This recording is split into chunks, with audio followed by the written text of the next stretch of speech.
Hey everyone, welcome back to another 90-day fiance recap chat. 90 day. This particular spinoff is 90-day fiance the other way, but we know 90-day fiance. For those of you who don't know, it's a reality show that features and follows real life couples, one from the US, the other from another country, as far as the partnerships are. So one person in the couple is from the US and the other person is from another country. We watch them navigate just, regular relationship issues that anyone would have, on top of cultural barriers, language boundaries, the legal system when it comes to trying to get your licensing for marriage, walking down the aisle.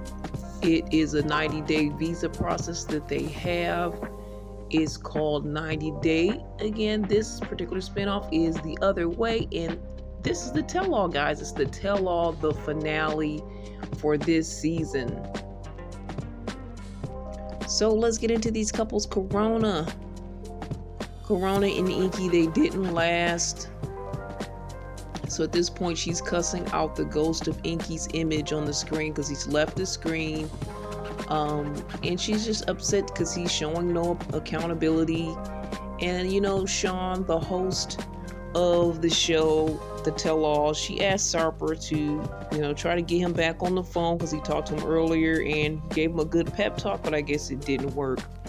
Inky ends up saying he doesn't really want to come back on. He said, I wasn't made for this, he can't do this. And everybody's kind of saying their piece while he's on the phone with Sarper, and Shekinah saying, he's not a real man, and everybody's kind of mumbling in the background. And he said he'll talk to Sarper later, but and then Corona's like, he can talk to Sarper about this whole situation, but he can't talk it out with me, the person that was involved with you. So that was crazy. So Sean is only left to get Corona's side. So Corona's like, she actually did file for a visa for him. And things were getting a big hectic as she started her midwifery school in the U.S. But she did file for a visa for him to come to the U.S. And after talking about therapy and everything and some of their issues, and she said they were on a park bench, she just got up and left. I guess the whole idea of therapy was something that maybe he didn't want to handle. I don't know. But she said he was never to be seen again after that conversation. So he just got up and ghosted her physically out of her life. James weighs in. He says he probably couldn't handle an adult relationship. And the fact that, she said everything was so hectic as she was back in school, and who knows what other obligations that she had. And maybe he just wasn't up for an adult life with a woman again. And we know that this was his first serious relationship. We could even just say relationship at all, because maybe he was just, dating people and he never really committed to a single relationship. So I guess that really was his first relationship, and he was a little bit afraid of the situation. So, since they couldn't get Inky back on the screen, his friend comes in. His name is Gourmet. He speaks up for him. Sarper says, Sarper butts in with his thoughts and says in the U.S. he probably saw the real coronavirus inside. He was making a joke about her being a coronavirus before. And Corona, she says no, she never yelled at him. Sean's asking, did she ever yell, get angry at him? She said she didn't do that. So what happened? I don't know. I'll take her word for it, because Inky's not really giving us his word. And I really don't believe that Corona didn't yell. She was yelling at the screen for the fact that he was gone. And she was soft partnering in the beginning of the relationship. She did start to show more of her emotional side during the relationship, but to me she was never really that negative to him. I don't recall her cussing him out directly. And correct me if I'm wrong, guys, email me at cbiztv@yahoo.com. She may have used words, but I don't remember her just blatantly cussing him out. She tried to give him the benefit of the doubt. She did say she was unsure about him and what he really wanted. and she could have took the opportunity to cuss him out, but I don't recall her doing that. Someone else I think said he can't handle confrontation. I think that was his friend Gume. And he's basically said he was hoodwinked from this whole situation. He thought she was one way, but she was really another. So this friend is, standing up for his friend, even in his weakness. He's standing up for his weakness. I guess that's what a friend does. I don't know. He backed out. He ran away. And it wasn't cool. These are just some of the comments that they were saying and stating due to Inky not really showing up for the situation and just speaking his part at the tell-all. So then we have a little surprise. We have Corona's girls. Her family comes to back her up. I believe it's her sister, her mom, and her grandmother. So Inky probably really would have been very scared to see all of these opinionated black women come into the room, added on top of Corona. So maybe it was best that he did slip out of this situation. I'm really glad that she does have them in her corner, though. They were saying he was corny, he was not that serious, and he was just kind of going with the flow. They really didn't see what he was really all about. And they were saying, why he left, he couldn't really own up to the situation and what was going on. Again, like I said before, his first real relationship. I think one of them said he wasn't dateable. I think it's the grandma. The grandma was the favorite for me early on. I wish they would have showed more of her girls in the actual season. But I mean, if she continues on with the franchise, I'd like to see more of them. They called him a wuss, and actually revealed that she paid for a lot of things. And the friend Gume chimed in and said, well, he also paid that Inky also paid for a lot of things, and that he can truly say that he loved her. And at that point, Corona started to get a bit emotional, and she's kind of like, yeah, right, but she was still kind of emotional, but she's trying to hold it in and hold it back. And so her family, her girls leave, and she applauds her girls as they exit. They get a little applause. And I just kind of connect with that because I do have some girls of my own, my mom, my sister, my niece in my life, and I'm single at this time. I'm a little like Corona in that way. And just to have them, to have my back, which they've always done, it just reminds me of my own family dynamic. So I'm glad she's got them. I'm glad I got mine. It's always good to have your girls, whether it's your family, your girlfriends, or whatnot, to have your back. Ladies, you know what I mean and where I'm coming from. But, she's the solo person on this season, so I know it has to be kind of hard. And she had hopes and expectations for them. So I think they take a break, and Sarper kind of gives his opinion, because he was kind of putting Corona down at first, and now he's saying he's sorry that Inky ran out of the situation. He was really trying to get him to stay. And he said really Corona is 100% right about this situation, because basically he couldn't tell his side, so we don't even know if what is true, what is not. And Sarper was giving him all the opportunity, boosting him up, hyping him up, and of course he has the opportunity to be on the show. But he's like, you're 100% right. If he couldn't even state his piece on the show, then that's all we're gonna ever know. She said 6 months ago she thought he was gonna be her husband, and Sarper was kind of giving her some daddy advice and basically saying, well, next time choose wiser. So I called Sarper daddy for her, just because he was kind of acting like a father figure and saying choose wiser next time, and then they hug. So I thought that was a really nice moment. And Sarper kind of had to take back his words a bit, and whatever is true and not true, I still feel like Inky should have stood up and told his story. And again, Sarper gets another thumbs up for me. Sarper is really, to me, the star of this tell-all. I don't know if this season, but this tell-all definitely.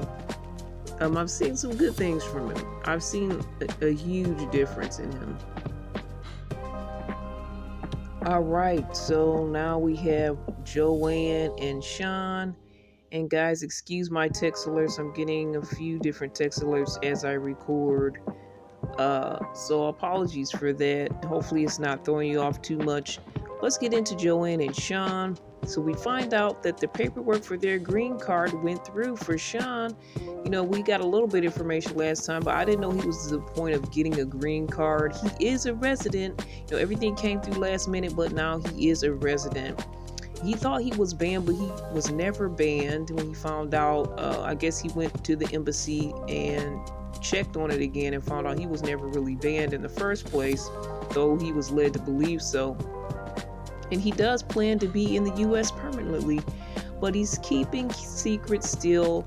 His daughter Bella does not know where he's at. I think he told her he was in England, but she wanted to come visit Joanne as well, so he didn't want to burst her bubble and not bring her when he's already up there. He's got a lot to tell Bella, a lot. And Bella's no joke. If you guys saw on the show, she's probably one of my favorites on the show, as well as the grandma of Corona. Bella is one of my favorites on the show, and that's Sean's daughter from Ireland. So Donna, Joanne's mom, comes up on the screen and she speaks her mind on the situation. That she does let us know that they met for about 2.5 days. She says that after they've met, she does feel like she's handsome, and she sees why her daughter chose him. She likes him, but she doesn't blame him for the situation and for her daughter's secrecy. She blames her daughter. And so they kind of get a little bit into it in that situation. They're asked if there's going to be a wedding and where are they going to live. That's actually what her mom asked. And she said, "Mom, I'm going to live with you." She gets snarky with her mom. So you can be in my face all the time, and we're going to go live with you. So of course she was joking. She kind of butts in and says, "I see why you kept the information from her, because of the way that she is." And Donna responds back, or so-called claps back at Shekinah. Is like, "Well, you went to Turkey and left your daughter behind, so what kind of mother are you?" So then they get into it for that. They have a little bit of a mom battle there. And in the midst of that, Joanne just talks about, they made this choice for themselves. They wanted to marry for each other. They didn't want to check in with anyone. They felt that this is something that they wanted to do, so they did it. When it comes to her mom, she says they're still close, and it's not like that, because Shekinah was saying, well, so her mom is a certain type of way. She's like, well, yeah, I am, but I am close to my mom, and we just don't agree on the way this issue went down. And so Shekinah kind of half apologizes about the situation and kind of cutting in with her thoughts. Though I appreciate the way Shekinah came in, even though she came in a little bit like a diva, as she's done before, but she half apologized. So her and Sarper are really, they're making me very happy right now. We do like messy people, and it's entertaining, but to see people go from messy to kind of change and become a little bit better, I think that's a better story to tell than just someone staying messy and starting up drama on the show. That's my thoughts. To me, I was just thinking about Joanne's look, and she was giving me like an 80s Jersey girl vibe with her hair and everything. She was taking me back in time there. But again, let's go back to, I think Bella was mentioning somebody. I think Corona said Bella's my favorite. I'm like, facts. Yes, Bella is my favorite. What are their really actual plans for their wedding? And Joanne said she wants to do it in Ireland, in a castle. She wants a raven there. She's into spiritualistic things. So I think their wedding will be exciting and amazing. And I wonder if they're trying to get 90 Day to help foot the bill for this epic wedding, because I would totally be there for that. Then they asked, does her dad know? And that's one of the other missing pieces now, because the kids know, but they don't know about Sean's status. I don't know if they know. I don't know if the boys know that Sean is a resident now. I'm not 100% on that. Yeah, I would really like to continue to follow their story as well. I love their family, their New York, New Jersey vibe that they have. Sean fits right in with his, brash Ireland, straight to the point attitude, along with his daughter Bella. I'd like to just sit in on a family dinner with them. It would be wild. I'll sit in on a table at a table by myself and just watch them. I don't want to be in the middle. They asked her, like, why is she not ready to tell her dad, though? She has not done. She said, well, she feels like that would break her dad because the type of personality that he has. She says, as far as her mom, she knows that her and her mom can bounce back from the situation. She'll state her piece, but, her mom is who she is. But for the father, that would really break him, this whole scenario. And that's kind of messed up. But, that she held it back from him. And she talks about him being a Christian as well. I'm not sure how that ties into everything, but I think they're just trying to leave us hanging a little bit so they can try to get their own show. What do you guys think? They're trying to leave us in the dark a little bit and have some unfinished business so that we can possibly look in the future, and I'd be interested in doing that. So if they're on one of the spin-offs, I'm in. She does have a little bit of tears when she references her dad. And Donna, she like basically closes by saying, I wish ill will, Shekinah. I was just giving my opinion and I'm not judging you like you were trying to judge me. And she's like, of course, Shekinah half apologized. So I think they're kind of even at this point. But her mom, Donna's like, no more secrets to her daughter. And I think we all love Donna. I like Donna a lot. She's very entertaining and added some great drama to the show, like My Big Fat Greek Wedding or something. I don't know. The family just kind of gives me a bit of that vibe. Now Shekinah and Sarper's got everybody eating butter, and James and Corona have this weird butter bond at this point because now they both want to try the butter. And it was weird because they had full sticks of butter that they were just ready to hand out. I'm like, who brings lots of butter with them all the time? I know that that's what they're going to be eating, but like seriously, and they have extras.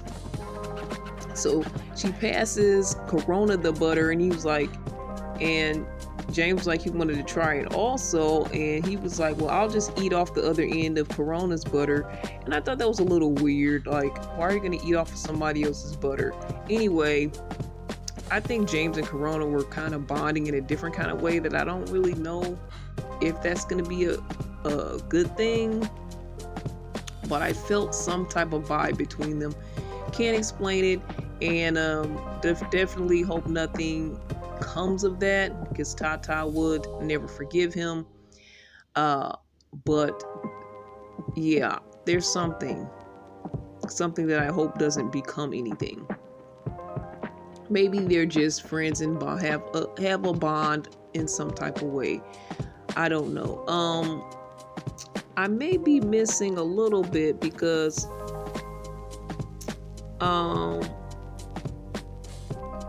okay, so previously, I think I may have wrote this down in my notes already, or I wrote in a later part, but actually there was a portion where Tata accused James of cheating and first revealed that he was looking at girls in bikinis, and I'm like, well, how was he cheating? Everybody's like, no, he wasn't cheating, but then she tells us that he followed these girls, and then, okay, so if you follow somebody, then you could take it to the next level. You could start DMing them. It can go, it's a slippery slope, right? So,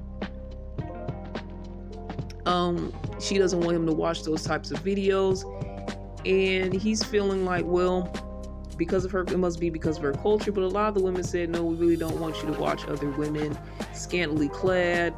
And especially if you're dedicating and following them, like you always want to see that on your feed all the time. So yeah, all of the women kind of chime in, like, nah, we're not really kind of up for that. It seemed like Corona was a little more okay with it until he started mentioning about following these women. So right after that, that's when they get, I don't know if they get into that butter conversation later. Okay, I think I'm skipping and jumping ship, guys. So I'm going to get back to that in a moment. So stay tuned. All right, so then we get I'm back, guys. Getting a little discombobulated, I apologize. I think the tell-alls always do this to me because they jump back and forth so much, and it's kind of tricky for me to take my notes, and people are chiming in, extra people on the side, so apologies. So we're back with the cast, and they show a picture of Sarper saying, well, you know, he shared more. There's other photos and things that he shared with the DD. There's not just what you saw, but there's more. So there's a picture of him in like a Speedo, sharing his six-pack or whatever pack he has. And, you know, Sean, they're kind of fawning over him, and Sean's like, do you still look like that? And then, you know, Corona's telling him to only take his shirt off and prove it. And then then Shekinah's like, well, if he's gonna take his stuff off, I'm gonna take mine off. And she says, even better, everybody just take their stuff off. So we see where Corona's mind is here. Shekinah's like, no show, don't show anything. She's like, it's either, which one are you going to listen to? Because Corona's like rooting him on, and she's like, no, don't take anything off. So of course he listens to his bae, which I appreciate and I approve of. She doesn't want her man to be eye candy or a piece of meat for these viewers right now, not in this moment. They've already had enough weird moments to show too much stuff as it was. I'm sorry, that's how I feel. Then they kind of talk to Sarper about how he began to disconnect sex from love, because he was saying, oh, that picture I sent to all the girls back then, I even sent it to Shekinah, and I was just hooking up back and forth. So it's like, I think James asked this question, how did you disconnect sex and love? And then that's when he said, he retells a story where he was kind of a heavier young man, and his heart got broken as a teenager. He thought he was ugly. The guy that she left him for was like a long-haired guy, I guess considered cool looking. So I think that's probably why he changed his persona as well. And then Shekinah chimed in and said also his dad gave him some bad advice, just to never trust any woman. So no wonder Sarper is the way that he is. And I hope that, you know, it seems like Shekinah has helped change him for the better, and he's made some changes on himself that he seems like he's chosen to make. I would continue to watch Shekinah and Sarper as well if they continue to do something. There's some couples on here that annoy, and for me, they kind of were one of them. But to see the changes, I'm kind of digging their changes. So again, they tell us that they reached out to DD. Well, that he reached out to DD while he was still with Shekinah because he needed therapy, and she happened to be a therapist, and they were like all fighting about the fact that why would you get therapy from someone you used to sleep with when you're with somebody new? That's like kind of a conflict of interest. So they were all kind of fussing at him about that, and he was like, well, you didn't clarify, basically. And then they get into Shekinah's nose, and we saw the whole transformation and how he picked her nose, and he said he created her as if he was the mastermind. I can't remember that movie, but maybe I'll just reference Frankenstein or something like that, or The Bride of Frankenstein. Like he created her from scratch, from his infinite wisdom. But I do think he did a good job with the nose, and everybody was praising her nose. First he was against it, but she said she was going to do it anyway. So, you know, he said, why don't I get involved and help you pick your third and hopefully your last nose? And they were asking, was anything else done? And, you know, she said, well, Sarper kind of told me to let go of my fillers and all this stuff. And he said, well, I took her from garbage. And now she's like, well, like, come on, you shouldn't really use that terminology. And I can't recall exactly how he fixed that, but you know how he said she looked like she was homeless. I thought that was weird. And then he says he took her from garbage. She definitely was not garbage when she walked in the door with him. Anyway,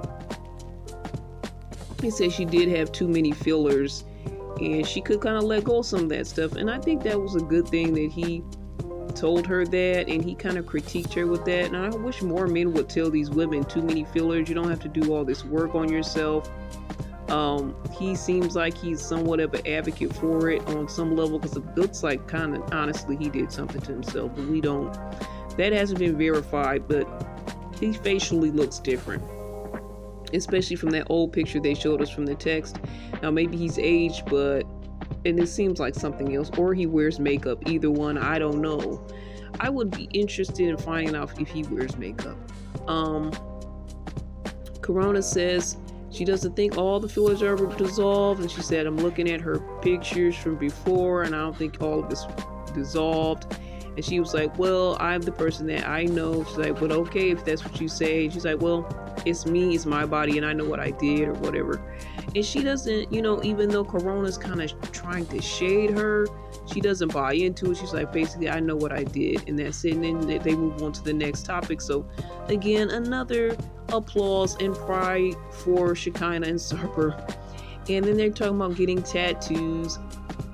He's gonna get a pair of lips to represent her. I don't know, I guess it's gonna be her actual lip print on his neck or something, and she's gonna get his name on her neck. And everybody's like, no, don't do it, Shekinah. And they're like saying it can be bad juju or so-called bad luck. I don't believe in juju or luck. I believe in blessings. I believe in purpose and God willing things to be what they're supposed to be. But they're saying after you get the tattoo, I heard a couple's breaking up right after that. And she's like, well, I believe in manifesting. I'm not gonna manifest anything negative like that. And people are just putting out all these spiritual words, not fully maybe knowing what they're about and what they mean. And honestly, I don't know all of them either, so I don't even really mess with that. But, she says, she wants to get the tattoo. It's a positive thing. It means they're going to be forever. And she's not going to consider it as a bad omen or superstition. And if she does it, then their relationship is going to end. Then they show this old footage of them at this restaurant. He's introducing her to this new meal. And it does look like animals' nether regions. And he's like, oh, it's so delicious and all this, so why don't you try it? And it looks kind of disgusting to even eat it. He's like, let me show you how to eat it. So I'm sorry, it looks like a male part. But then after we watched the video, I don't even know if she ate that, but it was a never before seen clip. He ate it. And it was kind of disgusting, and it was also steaming, like the smoke you could see rising from it. It was it turns out to be I forgot the name of it. I'm trying to pronounce it, Shadon or something, and I'm sorry if I didn't say that right, but it's a stomach. It's a pig's intestine, the stomach area of the pig, but it's really huge and weird looking, and it does look like a private area. So that was weird. Thanks for showing us that unseen footage, TLC. All right. Let's go back to James and Tata. And now we're going to go back to the part I think I revealed too early. It's basically just like Sarper, he's not allowed to have female friends either. And he said, well, I did it out of respect for my wife, so I didn't do it because she forced me to. But I did it because I respected her wishes, so I chose to do it on my own. And he just let the people know, no ill will to you, but I'm married and whatnot. So at this point, our friendship is not going to be what it used to be, I'll say. It's probably going to be dissolved into thin air. But anyway, and Tata's like, well, why do you need to talk to some other woman? If it's not for a job or work or anything, what is the point? And then some people might think, that's kind of crass. And then he's like, yeah, you wouldn't talk to another woman about your relationship, or I wouldn't do anything like that. But yeah, he's like, I agree. And I agree too. When I think about it, like, if you're a married man, what are you just randomly talking to this woman about? If you guys have the same hobbies, and some men are secure enough to be they might bond with this woman over the hobbies and that's it. But some men, they always they got that thought in the back of their head, we're bonding here, she may be available, she may be interested, she's starting to flirt with me, I'm starting to flirt with her, and then that's when it snowballs.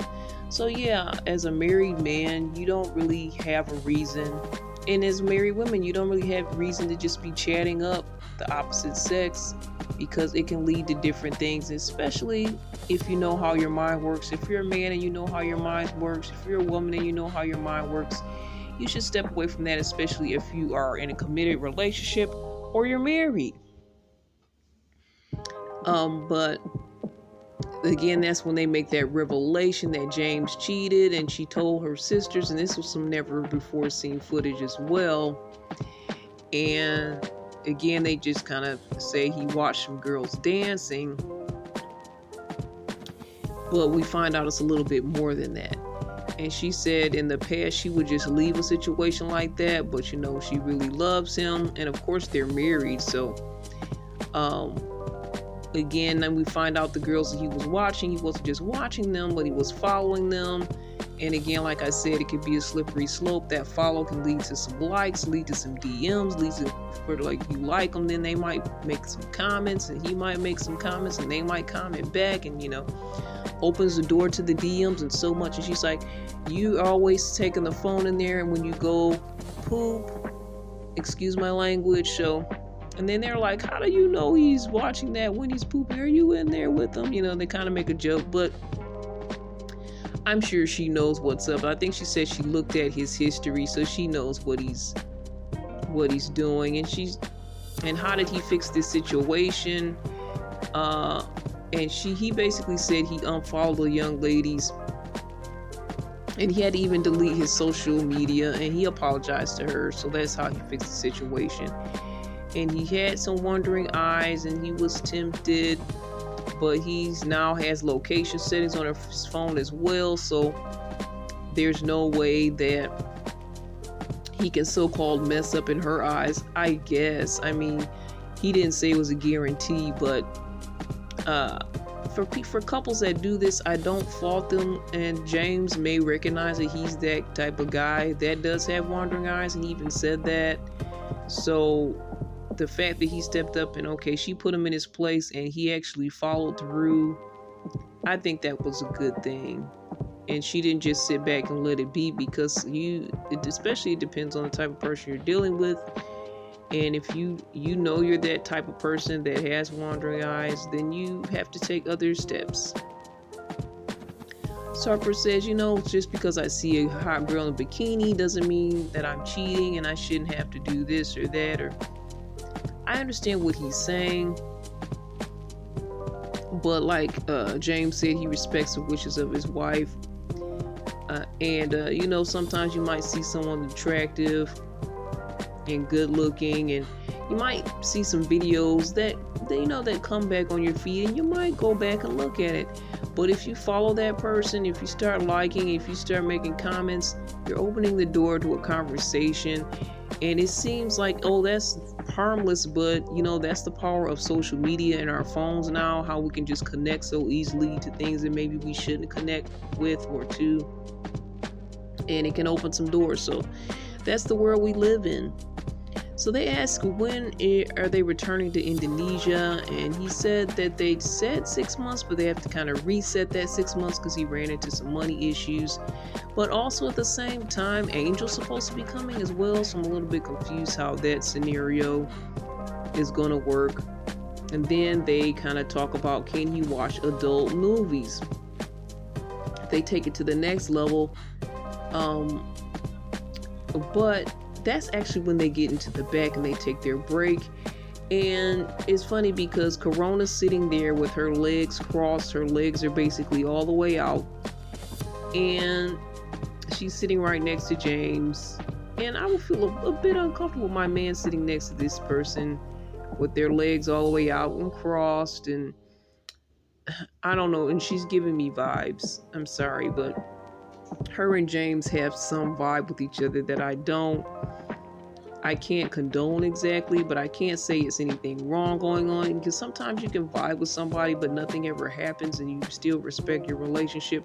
But sometimes people can end up crossing that line. So again, I hope that's not the case, and I hope I'm not harping too much on that. So as they're asking him, can he watch adult movies? Does she allow him to do that? And then Tata comes into the room, and Corona's the one that brings up this conversation while she's sitting next to James with her legs all out, kind of giving him a bit of a show herself. I'll probably say not intentionally, that's just her look and how she does things. If you've seen the show, that's how she dresses.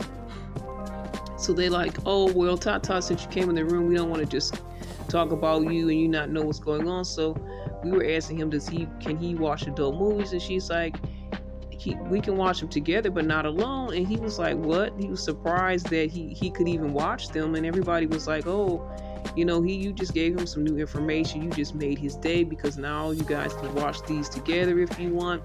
Tata kind of reveals she's a bit open when it comes to that.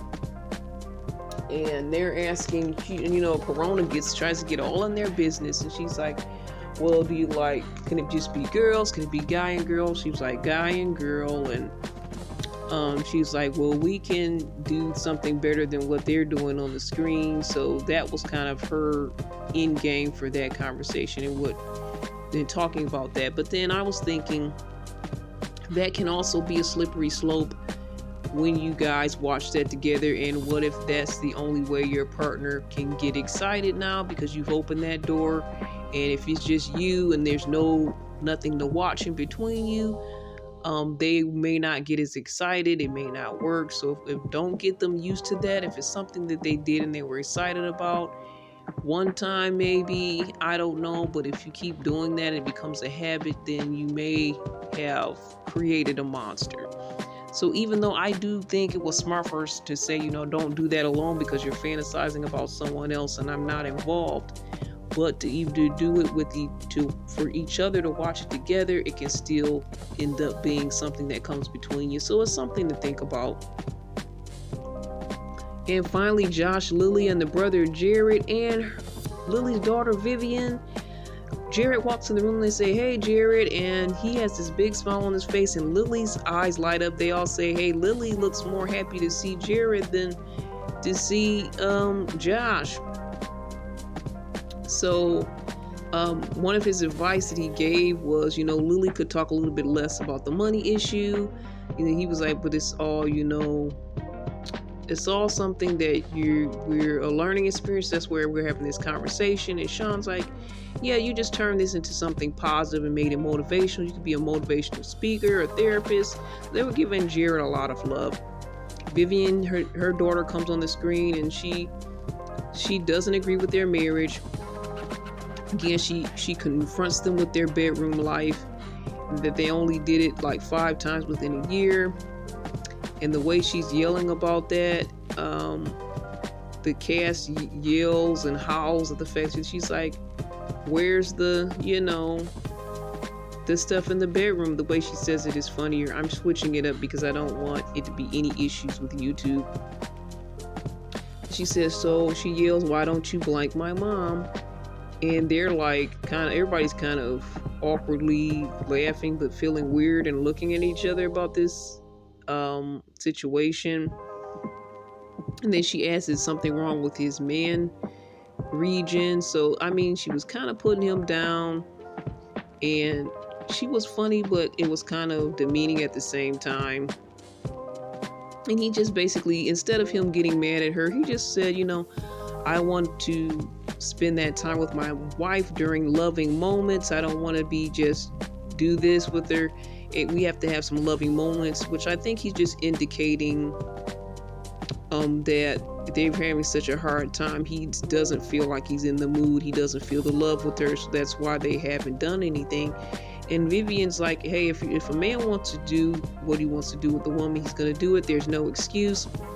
And Sean says, well, do you feel like he's your family member? She's like, sometimes.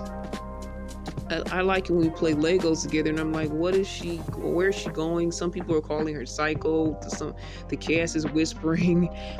And she said, but I feel like he's more like my mom's son, or he's like my brother or something. So that was kind of weird. And she's trying to say he's childlike. And she reveals that there was a text about divorce happening. And he says that she asked for the divorce, and he actually went to see an attorney. And she kept asking so much that he just said, you know what, I don't care. kind of, I guess, kind of whatever you want. I don't care anymore about your feelings. So that was an issue. And the cast says she keeps bringing up divorce so much. She wants you to fight for her. That's why she's bringing it up. She really doesn't want the divorce. And Josh does admit some things and that he does need to change and work on himself. The daughter Vivian kind of gives her take and says he really seems like maybe he's fetishizing her. He just wants an Asian woman. And she's saying, you know, she may love him, but he's just not the right person for her. And that tell-all kind of ends right there. And it ends on a bad note for the two of them. Sean's kind of patting him on the back, like kind of trying to be there for him and all of that. So the cast was showing a lot of love and bonding. But surprisingly, Lily stayed on the screen and they called Josh to come back into the studio while everyone else was preparing to leave. So they kind of had some alone time in the studio, of course, with the producers and the cameras there as well. And they were basically trying to work things out. And they said, you know, let's work this out. I really don't want a divorce. And she was like, can I hug you, my husband? I'm like, how are you going to hug him? And he hugs the TV screen. I don't see her doing any hugging to anything. So I was like, I'm not sure how that hug took place, but at least he hugged the TV screen. I thought it was sweet. And I really hope that things work out. And Josh goes in the back and he finally gets a hug from Joanne, because when he first arrived, I don't recall any hugs. Now she's giving him a nice hug. Of course, her husband's right behind her and hugs him as well, so maybe she felt more comfortable in that scenario. I don't know. Sean seems like he's sending out a lot of love for Josh and saying basically he got a hard time, but he was trying to be there for him, and he wished the best for Josh and Lily, so do we. Their situation is so complicated and confusing to me. And I think one thing that will really help them is if he learns their language. She knows some English, but she needs to work more on her English, and he needs to work. I believe they speak Mandarin, but I'm not sure. I believe there's more than one Chinese language. But I am a bit familiar with Mandarin. Whatever her language is, he needs to learn that. And she needs to brush up more on her English. And I think that will really help them to bond, because I'm confused myself with this whole thing. So I can't even imagine how confused they are. Corona's take on the whole thing is that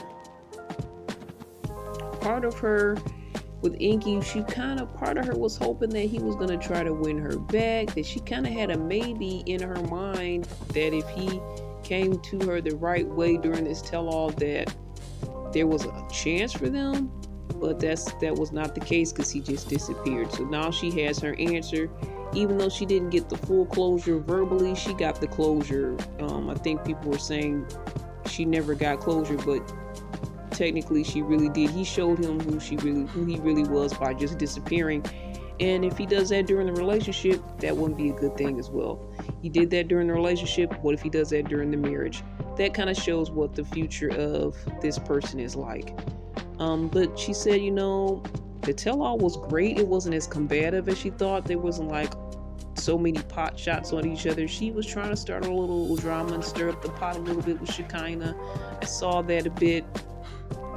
She said what she said, but even though she was a bit shady, again, I agree with her. It wasn't really that combative, and at times it can be. And she hugs Tata and James. They do a group hug, and I hope that doesn't give James any ideas. I'm just saying.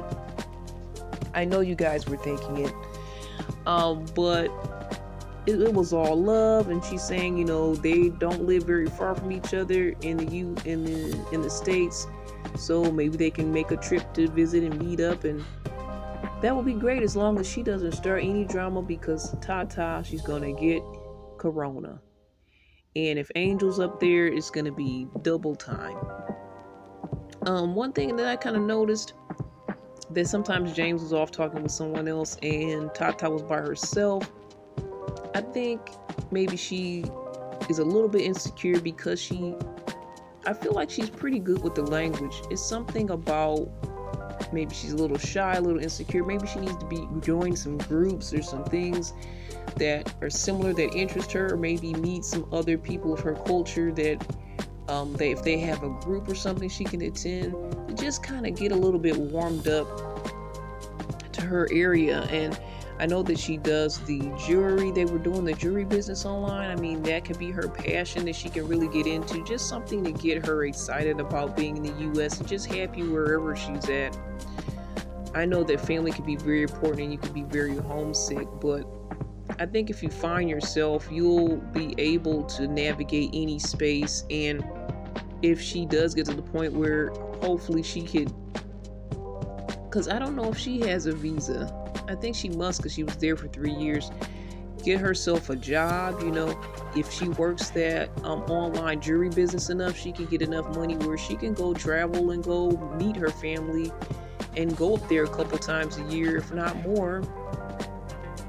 I wouldn't do too much to the point where you don't see James anymore, but I think she just needs to get some more resources for herself, find herself a little more, get comfortable in some of the surroundings, find her place, and then I think she'll be better. But as far as we know, Angel is coming anyway, so hopefully that doesn't ruin everything. And as they drive off, I don't know why they start getting emotional, and I know he's not able to make his wife happy at the end, and he was kind of crying, and there's some things he could work on to try to make her happy, but he has to bring Angel up there. And as far as the kid situation, that probably is really what's hurting her as well. So I hope that they can figure that out. And then with Sarper and Shekinah, he says he loves Shekinah, but she must be a curse for him. The fact that he was with those 2,500 women, now she's kind of putting her foot down and staking her claim and kind of taking over his heart in this relationship. So he's kind of like at her will, I guess. So that's the curse of the whole thing. And he said he tried to stay as calm as possible during the whole scenario of the tell-all. They did well. I was happy with them, and if they return, I'm not even gonna be mad. I'm gonna be happy to see what they do next. So yeah, we're done with the tell-all, guys. We're done with 90-day this particular season. And I did enjoy The Other Way. I'm also covering Before the 90 Days. It seems like you guys are really loving The Other Way. You really loved it. I got some pretty high views on this. So hopefully you guys like the other ones as well, so I can get some high numbers on that as well. But I appreciate everyone who stops in and take a look and take a click. I really appreciate you. Thank you for keeping up with us, staying here with us. So what are you into? What do you like? What do you want to see? Let us know here at CBiz Media. Comment below or email me at cbiztv@yahoo.com. That's cbiztv@yahoo.com, where we talk faith, love, and trends. This is Irene. All the best. God bless, and thank you again.